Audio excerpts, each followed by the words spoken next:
Hello, everyone. This is Kevin Marvin with Global Knowledge. I'm a solutions engineer covering the cybersecurity portfolio. Welcome to today's webinar titled MITRE ATT&CK, Deploying MITRE ATT&CK Navigator to Improve Incident Response. We are pleased to have two phenomenal speakers with us today from CyberBit. First off, we have Stephen Berg. Steve leads the product marketing at CyberBit and is an expert in immersive training, evaluation, and upskilling with over a decade of experience in consumer behavior. He has led award-winning teams across the globe with significant emphasis on employee training and development. Also, we have Tony Rowan. He's a security architect and cyber range trainer at CyberBit. Tony trained as a software engineer and has worked in the security industry for 26 years. He has worked in all aspects of the IT supply chain, from software development to end user system installations, and in his role as a cybersecurity architect and expert trainer with CyberBit, he had designed, planned, and implemented cyber range solutions for customers across the globe. So before we jump into the meat of the presentation, I do want to cover some housekeeping items. If you're not familiar with the Zoom platform, you will see a control panel at the bottom of your screen. The one feature I do want to call to your attention is the Q&A. So throughout the presentation, if you do have questions, please insert them in the Q&A feature and we will address all questions at the end of the webinar. This presentation is being recorded and you will receive an email after the presentation with a link to the webinar. You can also use that email as proof of attendance for attending today's webinar. So I believe that covers it. So without further ado, I'm going to turn it over to Steve and he's going to kick us off. Thank you very much, Kevin. So jumping right in to today's agenda. First, we'll discuss a brief overview of MITRE ATT&CK, the enterprise framework, what's included inside it. And then Tony will review MITRE ATT&CK APTs, how you use MITRE ATT&CK Navigator with APTs. We'll jump off of the slide deck for that. And then he'll show you again off of the slide deck how to predict attacker behavior using the Navigator. And then we'll come back in and discuss training with MITRE ATT&CK Navigator to optimize your incident response. And then we'll go into the Q&A.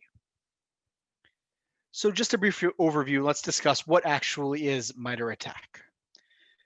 So the MITRE ATT&CK framework is an incredibly useful tool. It's a comprehensive knowledge base of cyber attack tactics, techniques gathered from cyber professionals around the world who have actually observed attacker behavior. A lot of the MITRE information comes from enterprise teams such as Microsoft is a contributor, Apple, Google are all contributors into MITRE.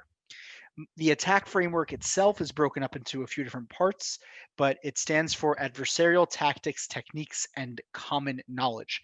So they actually break down a lot of the behaviors into tactics, techniques, a lot of things that have previously been used in EDR tools. So inside each piece of MITRE, and this is kind of a screenshot of the Navigator you'll see later, you have the idea of the technique. Recently, they've actually moved to sub-techniques as well. So for example, phishing is technique T1566. Spear phishing, which used to be its own technique, is now under a sub-technique of phishing as T1566.001. And you can see they've broken it out into 12 different techniques. The technique here is initial access, and the tactic itself would be, the attack, is initial access, and the technique would be phishing. They'll also give you the data sources. They'll give you a CAPEC ID, and then when the technique was created and when it was last modified by a cybersecurity expert. So if you actually go onto MITRE, you'll see something like this where they give you an actual definition.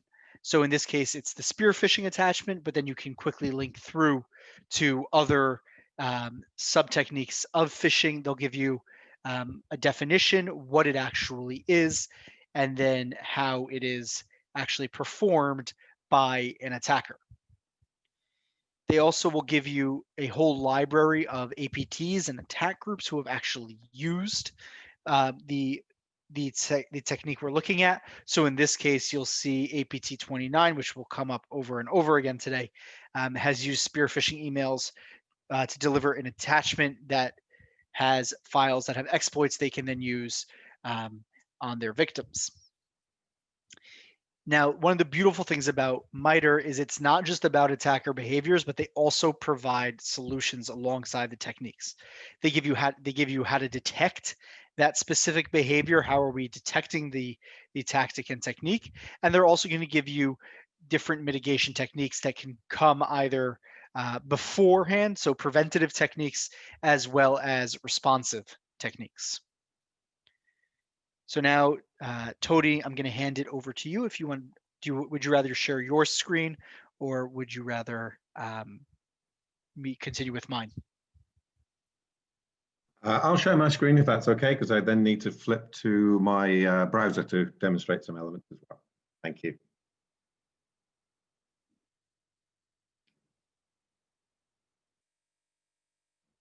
So what I'm going to look at, first of all, is the MITRE ATT&CK APT library and the MITRE website itself, to show you more of what is there and how to benefit from it.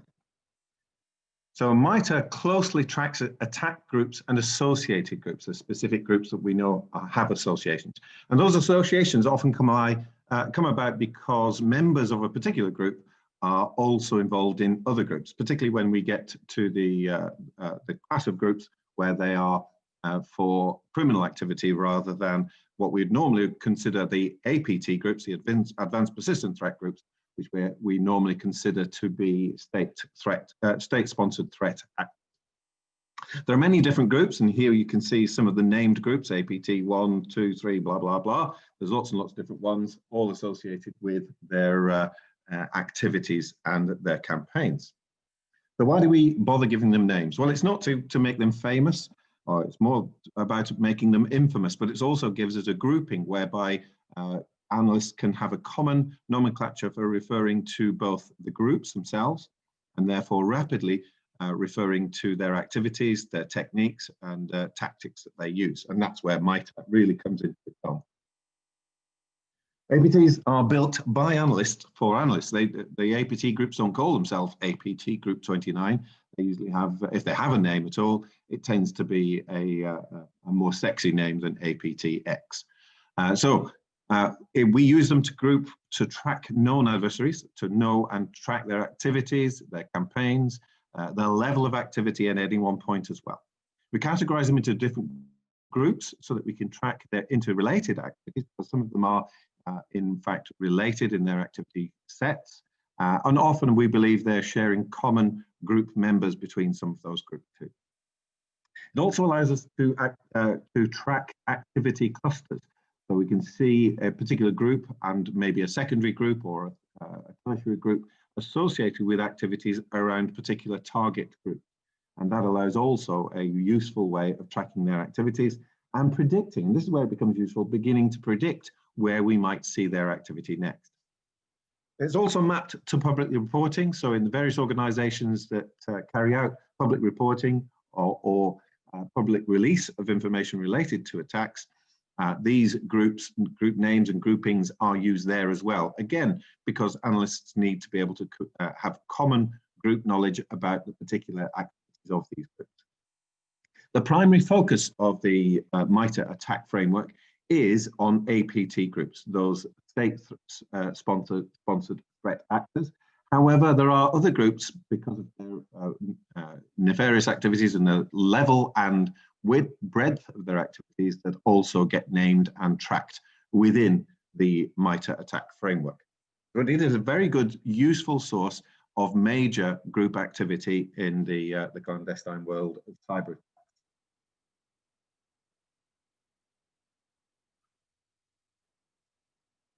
So let's take one example. Stephen already mentioned them, APT Group 29. I'll do a little bit of a deep dive on their activities. APT threat group, this particular group has definitely been attributed to the Russian government, so it's a state-sponsored threat actor group and has operated since at least 2008. They compromised the Democratic National Committee in the US starting in the summer of 2015, They have various other names. We've given them a group ID as well, a specific unique ID, G0016, rather than just names. And their associated groups are Yttrium, the Dukes, Cozy Bear, and Cozy Duke. There may be others from time to time that pop up as well.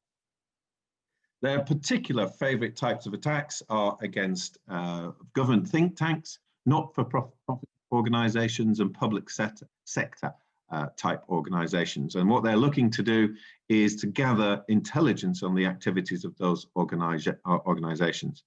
They've been involved in many attacks across the world since 2008, when they were first cracked, and they've been specific in their involvement in the Democratic National Committee records that were stolen en masse. Now, interestingly, that means that we can look at their particular activities. Of all of the techniques available to them, this is the summary of their activities based on the MITRE ATT&CK framework. So their initial access, they use spear phishing by attachment and spear phishing by link. That's their favorite approach to gaining initial access. And then they have a particular set of techniques that they like to use for that execution once they've got the initial foothold in the network. They then have a range of techniques that they like to use for persistence, privilege escalation. Again, of all of the possible techniques available, they use this particular group here. And for defense evasion, they're going to build on the existing mechanisms they've already got. So they tend to stick to the same techniques in defense evasion for the most part as well, apart from that signed binary proxy execution mechanism, which is particularly interesting from their point of view. Lateral movement is a single technique that they prefer, which is the pass the ticket method. And then they have a number of mechanisms that they like to use for long-term command and control. So all of those have been tracked and attributed to that particular group, APT29, over a long period of time. And it is updated and continuously updated as their group activity is tracked and traced.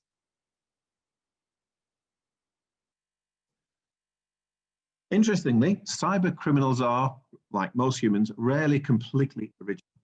Building new attacks is actually very difficult. Finding a particular exploit, that takes time. Finding a particular vulnerability is a time-consuming activity. Building an exploit which can successfully take advantage of a vulnerability, that takes a lot of time. Commissioning the use of that exploit in such a way that it can be used liberally from outside of the network without causing triggers and all sorts of noise in terms of alarms, that also takes a lot of time to develop.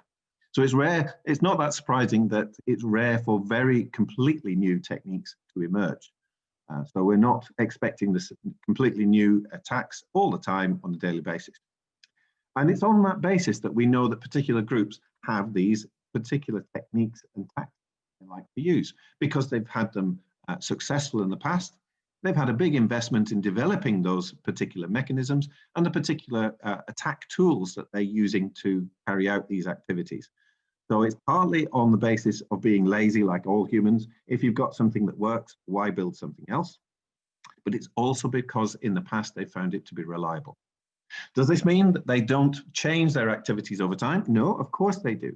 They begin to be more capable over time, and they develop new techniques as they are going. So we will see evolution in their techniques, but what we're saying is we're not going to see revolution in any one of these groups typically. They're going to use the techniques they've used before. Interestingly enough, they also share. There is quite a good community within the clandestine world on the darknet where particular techniques and mechanisms are shared, particularly if they are not something that is unique to an organization, but they find it useful.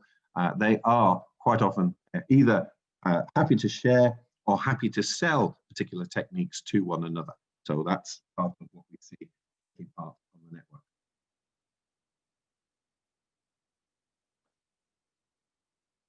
So a useful sidebar for this is if you want to learn a lot more than we're going to cover in this session, there are useful videos, particularly the learn techniques from a defender's point of view. You can see those videos on the CyberBit YouTube channel, and you're very welcome to go there and watch the various videos that we put together. And there's continuing effort from us as an organization to extend the library of video files that we're producing there to improve and extend the information available about these techniques. So by all means, make a note. The CyberBit YouTube channel will be useful in determining activities across all sorts of areas. So let's now look at the MITRE ATT&CK system itself. I'm going to stop the presentation while I go to a live web page. There we are. This is the MITRE ATT&CK webpage, attack.mitre.org. As mentioned, there's a whole bunch of organizations that contribute extensively and continuously to develop this. There are various matrices available, but let's have a look first of all at how we look at the groups. Here is the group information. So if you wanted to find information about something you'd read in the press, maybe you read something this morning about Dragonfly, the group Dragonfly or Dragonfly 2 involved in it. Typically for them, it's the petrochemical industry. Then you can click on that and read more about that particular group and understand their activities. So here we are, we can see the techniques that they use and the name of those techniques and all about their activities. And there are often links to and references to the techniques that they use. Also notice here, we know the particular software tools that they prefer. And here is a list of that particular group's preferred software tools. And that's then links on to references about their activities that have been recorded and attributed. So their various attack groups are extremely useful for understanding the types of activity, the target organizations that they're going for, and the specific activities that they're likely to be carrying out. So that's the groups. As I mentioned, you can go straight to software and you can find a particular piece of software that could be used, ATOR, for example, and from that we can map back to how it can be used to provide various techniques that are available. So we can see exactly what's going on as we go in and use a particular tool, and we can see how it can be used in the attack framework. Let's move on now to the matrices themselves. You can also review in terms of techniques and tactics, but let's have a look at the matrices themselves. There's various matrices available. So I'm going to be using the enterprise one today because that's the attack group we're interested in. But there are also a matrix for mobile, and you can actually look within the particular techniques and tactics within iOS or Android. There's even a very recent addition, the industrial control system matrix, which looks at attacks against SCADA type systems. We're going to stick to enterprise, but if you are particularly interested in Windows attacks versus attack groups, Mac OS, Linux, or cloud, there's a whole bunch of cloud areas where we're seeing attacks too, so you could go to those. And there is also a more recent addition, which is the MITRE ATT&CK, and this is the techniques and mechanisms that they use to gather information prior to launching a cyber attack. So there's all of that to consider as well. As I mentioned today, we're going to concentrate on the enterprise matrix, which includes Windows, Mac OS, Linux, and cloud. But now I'll look at it in terms of the attack navigator. But before we go there, here is that list of all of the different techniques and tools that are using. So it's a full summary of all of the attack mechanisms, tactics, and techniques that are used by the various attack groups. Let's now look at it in terms of a view that we can investigate and use to query. So in this one, we can see all of those techniques again, but this one we can query. I can click on it to get information about a particular mechanism. I can actually expand it because what we're looking at the moment are the high-level techniques. So for example, for initial access, it just shows phishing as a general group. But if I expand that, I can see all of the sub-techniques. So there's phishing, and here are the sub-techniques: spear phishing with attachment, spear phishing with link, and spear phishing via service. So we can see the full range of activities in all of its detail. There's a lot of work gone on to classify these, so it's a complicated area of work, but it does give us a great deal of detail. I can zoom out and give you a view at 30,000 feet of the whole matrix. As you can see, there's an awful lot of different mechanisms in play.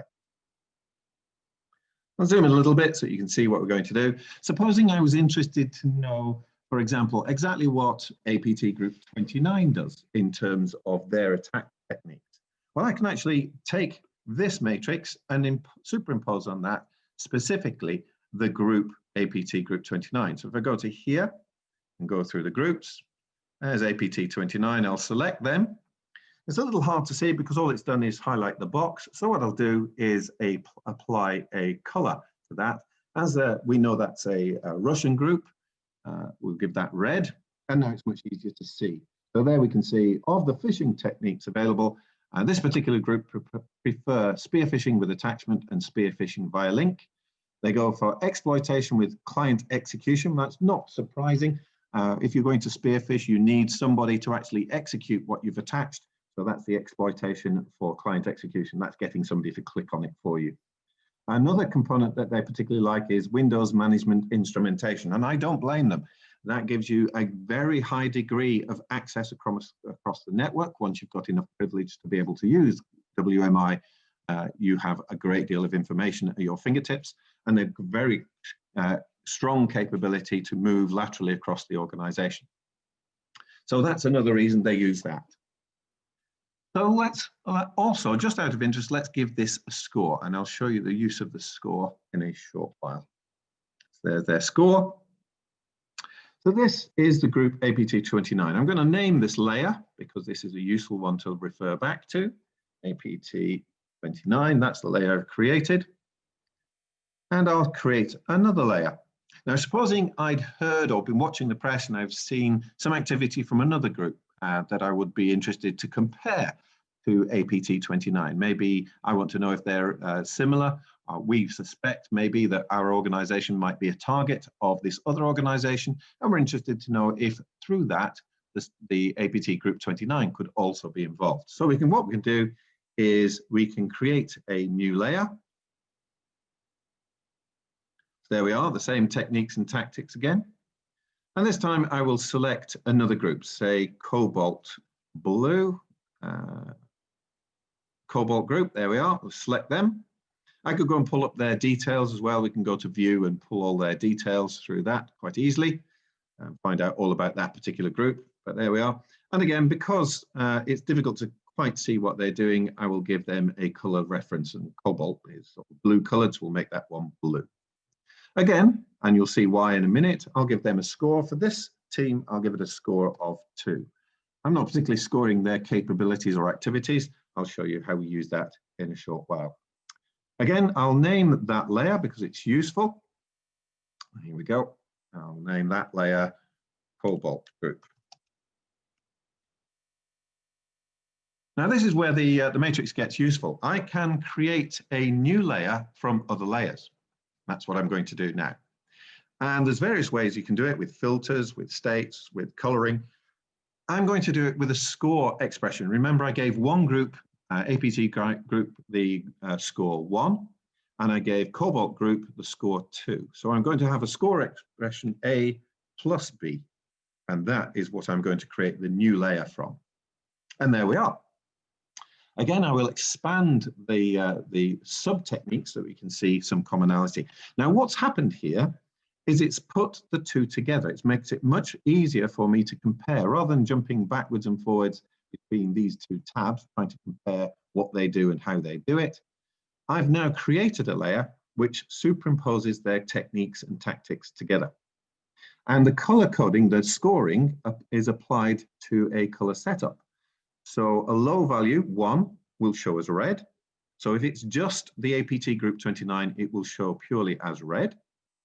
If it's just the Cobalt Group, it will show as yellow. So their techniques that they're exclusive to them show as yellow. But where they have common ground in the techniques that they are using, it shows as 1 plus 2, which is 3, which is green. So now we have a mechanism for being able to compare and contrast the different attack groups. So here we can see that both the Cobalt Group and APT 29 both use spear phishing by attachment, spear phishing by link, and then of course trigger by client execution. They need somebody to press a button to make whatever they've sent to them or linked to them run. We can see though that WMI is unique within these two groups, at least, is unique to APT Group 29. Only they use WMI. But the registry key, run keys at start and startup folders are common again to both groups. Logon script, that seems to be unique in this group comparison to the Cobalt group. So as you can see, we can see, again, I can go back to that view from 30,000 feet. We can see across the whole matrix the comparison and contrast of techniques and tactics used by both groups. It's a very powerful tool.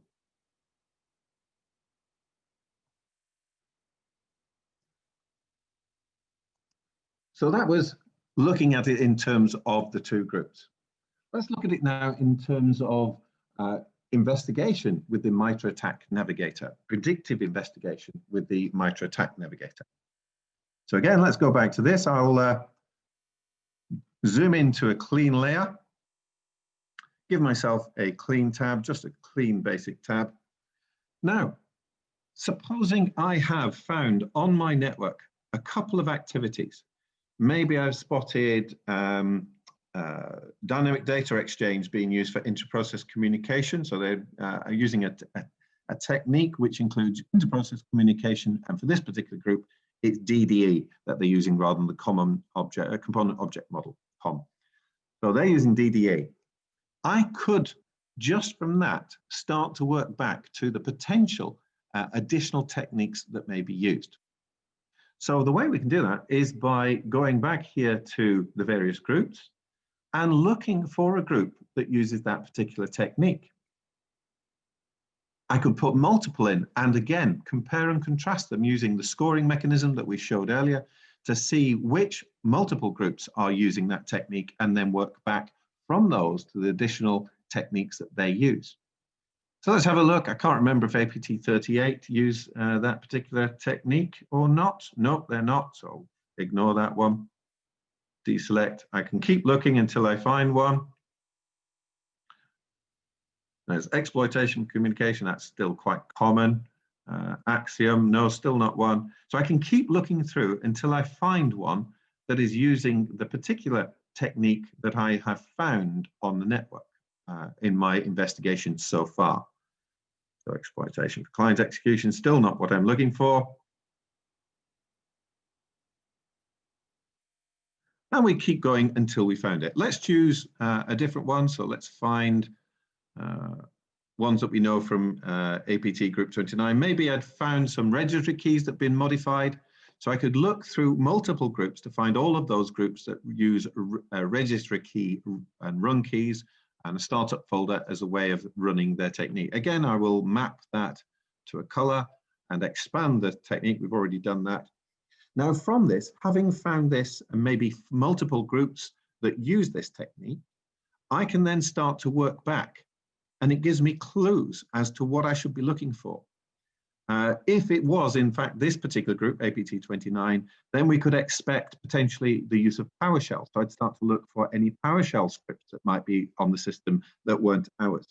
I should start to look in the scheduled tasks folders and the scheduled tasks within the various operating systems to see if anything has been added that we're not aware of.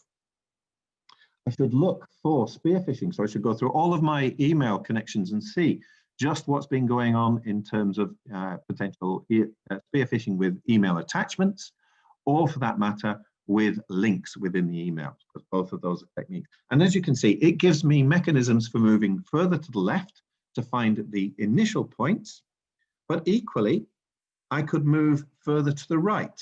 I'll have to scroll down to the bottom to be able to do that. I need a much bigger screen to be able to look at the matrix easily. So I could scroll to the right and start to look for additional techniques and tactics that they may have used. OS credential dumping, for example. So that it gives me clues of all this huge possibility that normally I would be having to look for across the entire organization. By using the matrix, I'm able to zero in on specific techniques and tactics that may be used in this one. And of course, through looking for those, I'm able to zero in on the specifics of this attack in the way it may be working.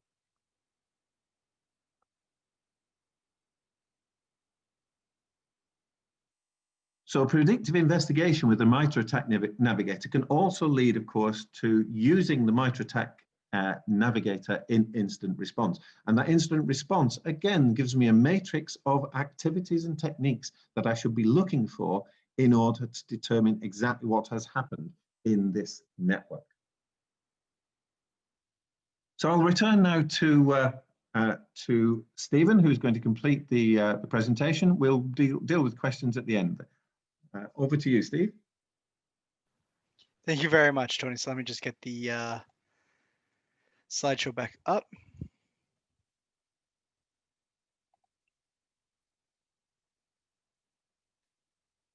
Okay.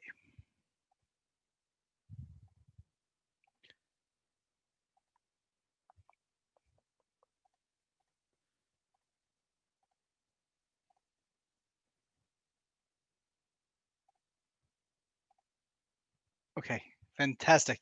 So as many of you may be aware, we here at CyberBit are the most widely used cybersecurity training platform in the world. And one of the reasons is because we closely align with the MITRE ATT&CK framework. As you can see here, and this is actually a bit of an out-of-date map, but we are training some of the leading companies in the world. They use our platform for their primary training.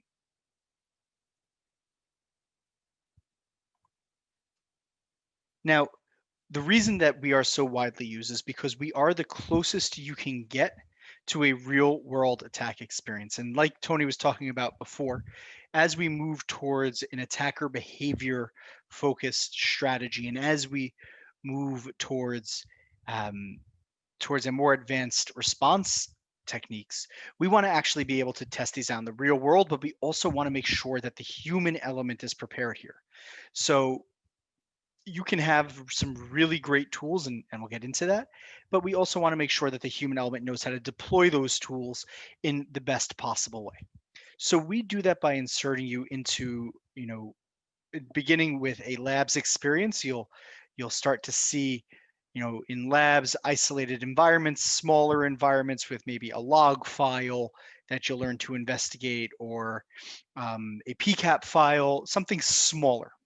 And then we move you into full attack scenarios once you've developed those skills. And that happens on the CyberRange environment that you see in front of you right now. Now, we do this using 3 pillars.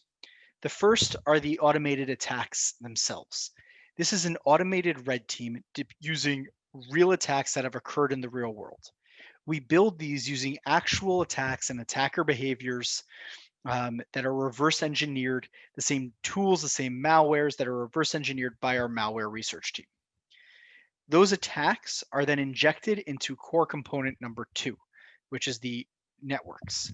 The networks included on CyberBit Range standard out of the box are complete corporate and financial and military grade networks. We have a variety of networks, but they include all of the segments you're going to see on a typical corporate network. So you'll see a DMZ, you'll see your internet segment, you'll see your SIM segment, you'll see your database segment, your server segments, you'll see everything there, the same way you would every single day. And then core component number 3 is what you're going to use to detect, investigate, and mitigate the attacks. And since you wouldn't use a pfSense open source firewall on your network every single day, we're not going to give you one on the range either, because the goal is for you to have as realistic experience as possible. So we'll give you firewalls from companies like Palo Alto and Checkpoint. We'll give you actual SIMs, including, like you see here, QRadar, but also including other tools like Splunk. We have a few with Microsoft ArcSight, with RSA NetWitness, and then we'll give you some endpoint protection. So we'll give you McAfee EPO for your organizational policy. We'll give you a whole bunch of tools like that as well, so that you are learning to use the tools you see on an everyday basis. You're learning to recognize attack behaviors, and you're learning to recognize those behaviors in the same context that you would normally. It's not just about having the skills, it's about knowing when to deploy them and when to use them during an attack. CyberBit Range is cloud hosted, so you can access it from anytime, anywhere. It's as simple as browsing the CyberBit catalog, selecting your scenario, select the network you want to use and the training tools and the tools you want to use. You book when you want to train, and you receive a link in your email. You click on it, and you are good to go. Our labs environment is on demand. So you can go in there and there is a start now feature. You just click on it and you are immediately training. There's no reason to book ahead of time. Like we said before, we have training exercises for any use. We have blue team and red team training. We have individual and team training, but we also have that library of real attacks. So before Tony was talking about the Dragonfly 2.0, we have the Dragonfly attack actually here, as well as DDoS attacks, worms, fileless attacks, SQL injections, FTP exploits, golden tickets, silver tickets, anything you can think of. Chances are there is a scenario for it on CyberBit Range. Now, what we like to do during these sessions and during these webinars is we actually want to offer you a free training session so you can experience this for yourself. We allow you to experience that attack according to the MITRE ATT&CK framework, get feedback from an expert trainer, and we are going to offer that today as well. If you would like to take part in a free MITRE ATT&CK training session on CyberBit Range, get in touch with your rep at Global Knowledge, and they will get in touch with us, and we will get you set up. That being said, we are now onto the question and answer session. So Kevin, if you want to choose some questions for us. Awesome. Thanks, Steve and Tony. This has been great so far. So yeah, we do have some questions that are in the queue that I'll go ahead and present, and then you guys can go and fire away with answering those questions. So the first one is, do attackers use money to buy entrants from other groups? I can take this one. Yes, on occasions, entrance to a group actually is an exercise that costs you money.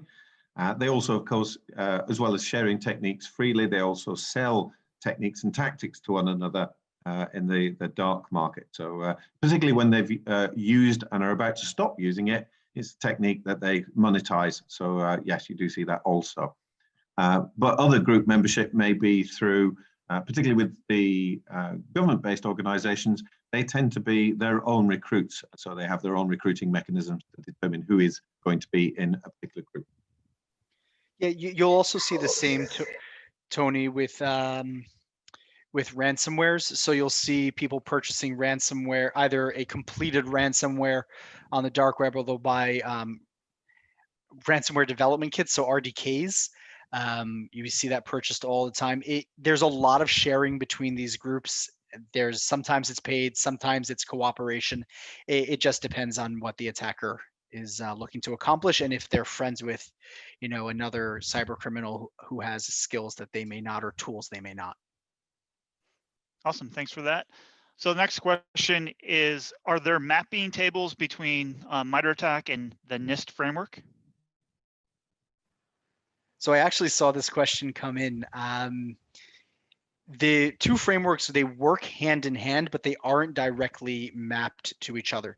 So if you're talking about the NIST cybersecurity framework, that's more on the response side, less about the attacker behavior. If NIST was going to line up to anything, it may line up more to MITRE Shield, which just came out, but I haven't seen any mapping go back and forth between the two of those yet. However, during different phases of the cybersecurity framework from NIST, you may want to check on MITRE just to gather information to help you with your investigation, with your detection, things like that. They go hand in hand, but they aren't mapped directly to each other, as far as I've seen. Tony, maybe you've seen something else? Not as yet, but I expect that we will see that over the next 6 months to a year, I would guess. All right, great. So the next question is, what is the average lag time between a new kind of attack and publishing it on the MITRE framework? So they tend to be pretty quick, but again, it's not a kind of attack, it's a new type of attacker behavior. So if you, sorry, I'll jump in, Steve, if I may. The updates to the MITRE ATT&CK framework come out typically around about twice a year, unless there's a specific need to. And there's an area on the website called updates that shows the month and then the detail of the specific updates that have come out. So this year, for example, 2020, there was a March update and a July update. We wouldn't expect any more throughout the year. And that's because it does take quite a considerable amount of time to consolidate the information from multiple sources, to verify it, and to go through the attribution processes necessary to make it effective. A lot of the changes then come into the matrix itself in terms of sub-techniques being reclassified and tools being classified into that matrix of techniques and tactics. Okay, thanks. So the next question that came through was, cybercriminals are presence in beyond of any territorial jurisdiction. How can we condemn them? In my work that I'm involved in, I'm not specifically condemning their activities in any way, shape or form.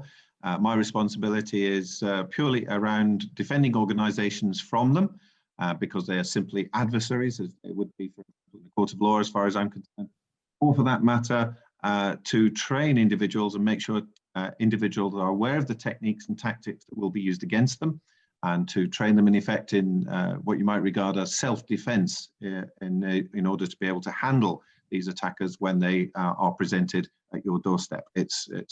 None of my activity is around condemnation.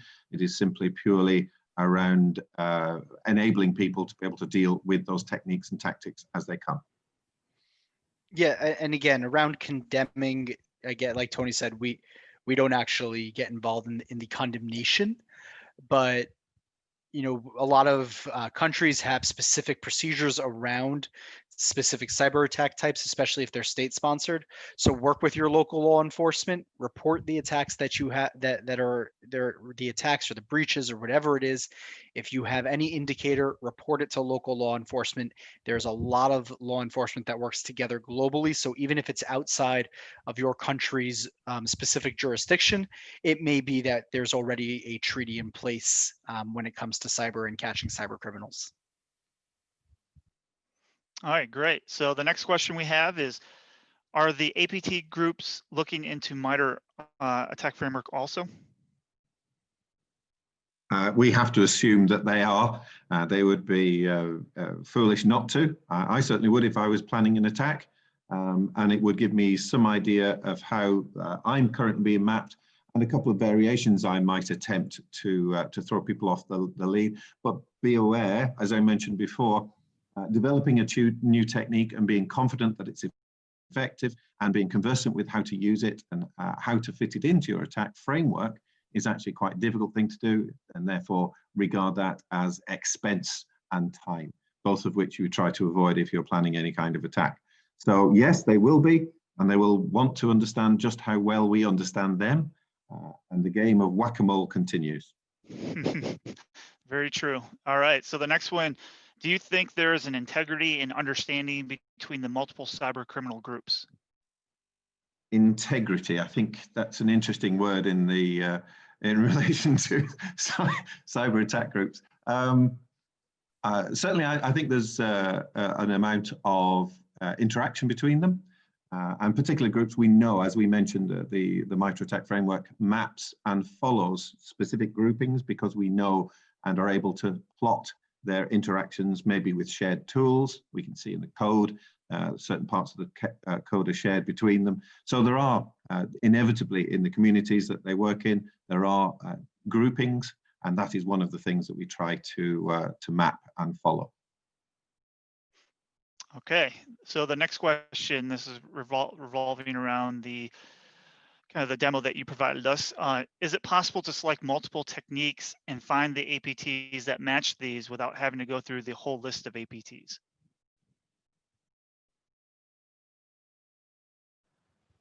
Yes, it is. You can go back to the MITRE ATT&CK framework and just look at the techniques, and it will give you the list of organizations or groups that are using it. I didn't bother with that at the time because I was using the queryable matrix instead, but you can pull that from the main website, the MITRE ATT&CK, website by simply going to the particular technique you're seeing and seeing which particular groups are using that at the moment, and then going back from that into the matrix. So you can use it both ways. All right, so next question up is, can the MITRE framework also be used in the design phase for a system architecture to determine the security measures? Absolutely, yes. And I would strongly encourage security architects and system architects to take advantage of the huge amount of work that's being carried out in the MITRE ATT&CK framework to look at their designs in terms of what attack landscape that they are providing for these people. So it does make sense to look at it in terms of how can I look at my design and see just how I've increased the attack surface possible, and what can I do to minimize it and to minimize the opportunity for these techniques and tactics to be applied. So absolutely, yes. Okay, so the next question, I think I understand this, but let me throw it out there. Are there any possibilities in future cyber wars between enemy countries by using these tactics? Again, I'll jump in if I miss, Stephen. Absolutely, yes, and they're doing that right now. If we take, for example, the Dragonfly and Dragonfly 2 group, they were involved in the nefarious activities, particularly targeting the petrochemical, electricity generation organizations, and the groups of organizations that manufacture industrial control equipment. And their particular interest in attacking the industrial control equipment manufacturers was to infect the supply chain. And they were able to, through their attacks against multiple ICT organizations, they were able to inject backdoor Trojans into industrial control equipment, for example, programmable logic controllers. That would mean that in the future they were able to access those and potentially using those backdoors cause disruption and even damage to industrial control complex. That hasn't happened so far, but the supply chain was affected and those mechanisms were used. So yes, absolutely yes, we can expect all of these techniques to be just part of the normal day-to-day cyber warfare techniques, just as we do on a regular peacetime basis. Okay, so a couple more questions and we'll wrap up. Can you give us a rough idea about how complete the MITRE list of APT groups really is? Yep, as complete as we can make it, I guess, would be the answer. It's how long is a piece of string, that one. Of all the classification activity around the world by the various groups, there's an enormous activity to make sure that there is the deduplication, so there's no extras being added that aren't real. There are many, many more attack groups than are listed purely in the MITRE ATT&CK framework, but we track the main ones through the MITRE ATT&CK framework and those which are considered to be most effective and resilient in terms of how long they last. So yes, there are other groups, but the vast majority of what we would consider the serious groups, the advanced persistent threat groups, and similar ones that could be attributed as likely to be potentially state-sponsored, they are tracked pretty well, I'd say. Okay, and the last one in our queue, we got a few more. Do you see more activity going towards ransomware? Ransomware is a technique. It tends to be, ransomware is predominantly for financial gain. It's not something that we regard as particularly used within APT. However, there are exceptions, as we saw with the NotPetya attack. It was a Russian group, a Russian-backed state-sponsored group that created a version of the Petya ransomware, but it wasn't ransomware. It had no intention of collecting any ransom. It was designed to propagate against the Ukrainian organizations and did mass damage, not only to Ukrainian organizations, but as we saw to a great many organizations around the world. So yes, we will see ransomware used as a technique within APTs, and ransomware as its own entity, as a technique used to create and expand on monetary gain, is something that's not going to go away anytime soon. In fact, we see a regular evolution in the techniques and approaches that they're using too. Okay, and it looks like the last one as of right now is, Has it been observed that there are any cultural preferences for selecting TTP for Chinese, Iranian, Russian APTs, or are the TTP purely informed by the target's infrastructure?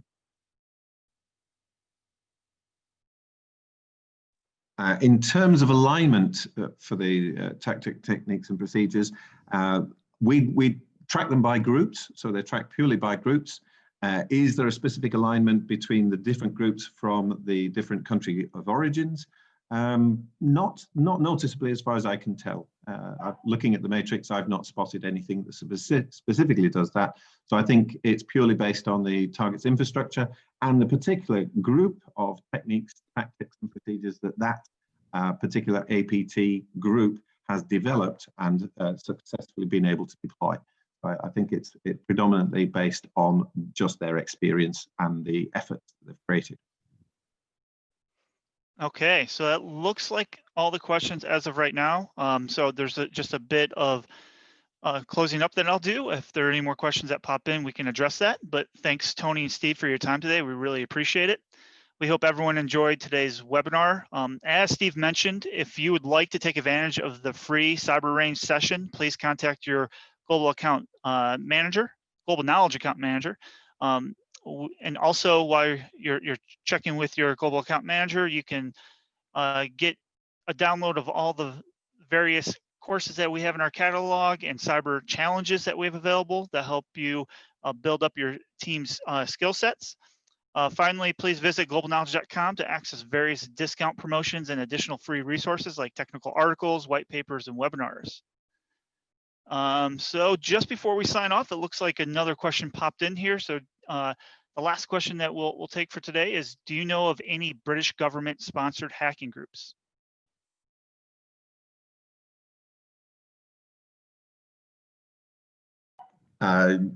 Yes, very much so, but they're in the organizations that you would expect from the point of view of a free state. So they are the organizations that are specifically paid to carry out those activities. Okay, well, that I believe covers it all. This concludes today's webinar. Again, we will email out a link to all the attendees with to the recording. Thanks again to Steve and Tony for your time, and have a great rest of your day.